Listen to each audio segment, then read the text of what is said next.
Assalomu alaykum hurmatli o'rtoqlar. Mana ro'zaning 7-kuni. Jumangiz muborak bo'lsin.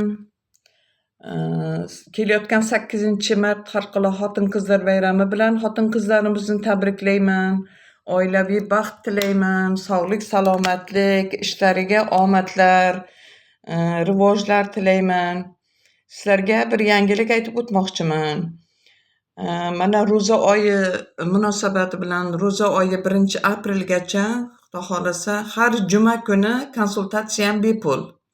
Bemalol murojaat qilishlaringiz mumkin. Allergический, dermatologический, terapevtический bolalaringizni ko'rsatmoqchi bo'lsangizlar bepul lecheniya yozib beraman. Har juma kuni 1-aprelgacha juma kuni bepul konsultatsiya. Konsultatsiyalar bepul. Muolajalardan tashqari. Konsultatsiyam bepul. Hammangizni yaxshi ko'raman. Kunlaringiz yaxshi o'tsin. Sog'lik, salomatlikda ko'rishguncha azizlarim.